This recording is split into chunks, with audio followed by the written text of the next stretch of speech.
안녕하세요. 반갑습니다. 1장 흔들리는 성윤리 무너지는 가정, 가정의 형태 변화와 발생하는 문제들 13페이지입니다. 대한민국의 가정은 변화하고 있습니다. 사실 모든 것이 너무 많이 바뀌어서 가끔은 제가 어렸을 때 보았던 세상과 지금이 같은 세상일까 하는 생각이 들기도 합니다. 대가족을 이루던 전통적 가정은 사회가 변함에 따라 다문화 가정이나 이혼한 편부모 가정, 미혼 가정, 독신 가정, 노인 가정 등의 다양한 형태로 바뀌어 왔고 혼자 살아가는 1인 가구도 증가하고 있습니다. 상당수의 젊은이들에게 결혼은 필수가 아니라 선택이 되었죠. 자녀의 출산을 꺼리는 분위기로 가면서 사회는 점점 저출산 고령화로 이어지고 정부는 이에 대한 다양한 정책을 수립하고 있습니다. 한 세대와 다음 세대의 직업이 같고 변화가 거의 없었던 시대가 있었습니다. 그런 시기에는 가족이 함께 사는 것이 당연하며 품앗이 공동체가 발전하고 앞시대의 가치관은 다음 세대에게 중요한 지식이 되었습니다. 그러나 지금은 빠르게 변화하는 사회라는 말로는 부족할 정도로 과학이 발전하고 직업이 다양해지고 공동체도 바뀌고 있습니다. 전 세대의 지혜는 더 이상 삶에 필요한 지혜가 아닌 것이 되어버린 것이죠. 그렇게 사회가 변함에 따라 개개인의 가치관이 바뀌고 다양한 가치관으로 인해 가족 상호 간의 유대관계나 역동이 달라지고 있습니다. 우리의 감정은 독립된 개인이 되고자 하는 힘과 다른 사람과 관계를 맺고자 하는 힘이 동시에 존재하는데 가족은 여러 사람의 집합체로 복잡한 감정과 정이 얽혀있는 가족 역동체계를 가지고 있습니다. 그리고 가치관의 차이는 그러한 가족 상호 간의 갈등을 증가시키게 되죠. 2020년 4월 21일에 제2기 인구정책 태스크포스 4차 회의에서 기획재정부 1차관은 코로나19 충격은 결혼 출산 등에 부정적 영향을 미쳐 올해 출산율 감소 추세를 가속화시킬 것으로 우려된다고 밝혔습니다.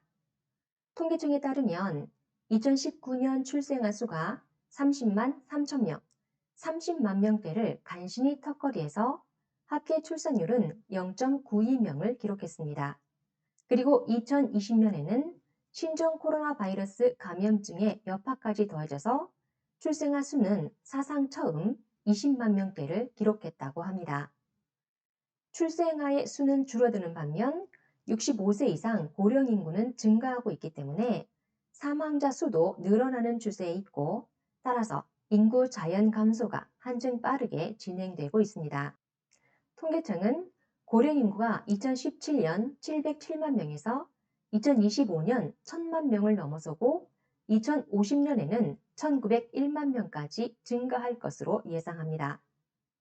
고령 인구의 증가는 복지에 들어가야 할 돈은 많은데 세수는 충분히 확보하기가 어렵다는 문제에 봉착하게 합니다. 또한 과감한 도전보다는 현상 유지에 만족하는 모습이 나타나게 될 공산이 크고 결국 사회 전반에 걸쳐 활력이 떨어지게 될 것으로 예상하고 있습니다. 이렇게 저출산 고령화로 인해 우리나라의 총 인구가 2029년부터 줄어든다는 전망이 나왔는데 인구 감소는 경제 성장률을 끌어내리는 중요한 요소라는 점에서 우려가 적지 않은 것 같습니다. 인구 감소는 전체 소비에 악영향을 미치고 인력 부족을 초래해 국내 총생산 증가율이 둔화할 수밖에 없다는 것이죠. 결국 경제의 일자리 창출 능력이 떨어져 전반적인 고용 침체가 발생하고 소득이 감소되고 소비를 위축시키고 또다시 경제 성장률을 낮추게 됩니다. 인구 감소에 따른 악순환의 고리가 만들어지는 것이죠. 이 같은 악순환은 국가 재정 운영에도 차질을 빚게 될 것이라는 우려가 커지고 있습니다.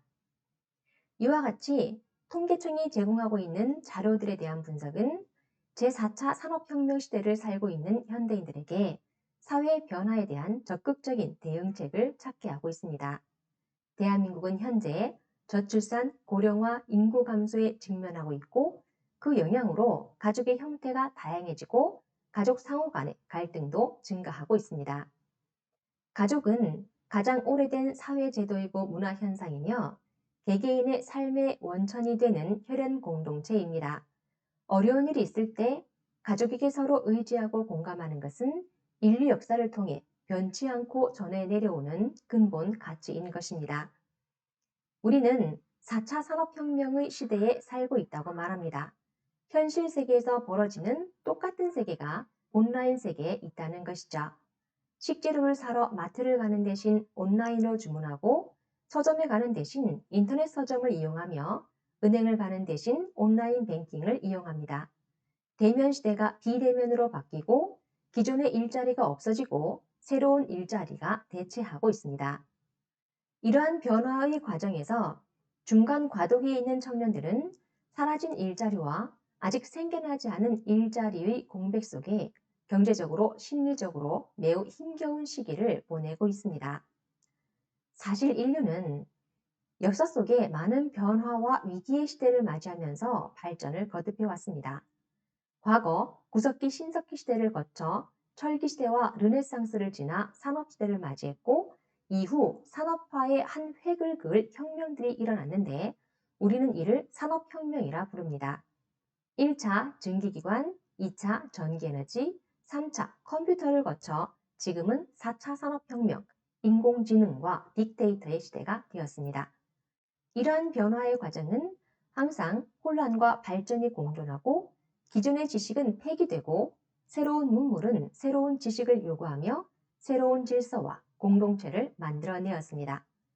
그 변화 속에 자기를 더 굳건히 하며 위기를 극복하고 새로운 도약을 이루어내는 힘은 다른 어느 것이 아닌 바로 가정에서 나옵니다. 우리를 지지하는 든든한 가족이 있는 한 인류는 발전을 거듭하는 것이죠. 가족 상담이나 심리치료, 가족의 가치를 고양하는 공동체 프로그램 참여 등을 적극적으로 활용해 가족의 중요성을 인식하고 위기를 극복하게 하는 힘은 결국 가족에게서 나온다는 것을 공감하는 것이 그 어느 때보다도 중요한 시점입니다. 종교단체에서는 아버지 학교, 어머니 학교, 부부 학교 등을 개설 운영하여 가족의 가치와 가족의 중요성을 인식하고 있습니다. 최우선적으로 해결 중심 단기 가족 치료, 감정 코칭, 회복 탄력성, 가족 세우기, 가정 사역 등이 사회 전반에 확산이 되면 가족 간의 관계가 단단해지고 긍정적인 역동이 일어나게 될 것입니다. 행복한 가정이 되시기를 바랍니다. 끝났다고 생각하셨죠? 끝났습니다. 여기서부터는 추가 정보를 제공하는 참고 파트입니다. Untapped Divide라고 들어보셨나요? Untact는 컨택트에 on을 붙여서 만든 신조어로 사람과의 접촉을 하지 않고 비대면 형태로 이루어지는 활동을 말합니다. 예를 들어 스타벅스를 이용할 때 모바일로 주문하고 찾아가는 시스템이나 음식점, 주차장에서 이용하는 무인 결제 시스템, 배달의 민족, 요기요 등을 이용한 배달 음식 주문, 은행의 자동화 창구 등등이 모두 언택트 마케팅에 해당합니다. 언택트 기술이 활성화되는 이유는 사람과의 접촉을 피하고자 하는 사람들이 늘어나고 있기 때문이기도 하고 기업이 인건비의 부담을 줄이기 위해 언택트 기술을 선호하기 때문이기도 합니다. 언택트 디바이드는 비대면 기술에 빠르게 적응하지 못하는 사람들이 점차 소외되어지는 현상을 말합니다. 아무래도 디지털 환경에 익숙하지 않은 저 같은 사람에게는 적응이 매우 더디게 이루어진다고 할 수 있는데요. 정말 어릴 때 제가 살던 세상과 지금이 같은 세계가 맞는 걸까요? 마지막으로 언택트는 영어가 아니고 우리나라에서 만들어진 신조어입니다. 다음 시간에 뵙겠습니다. 감사합니다.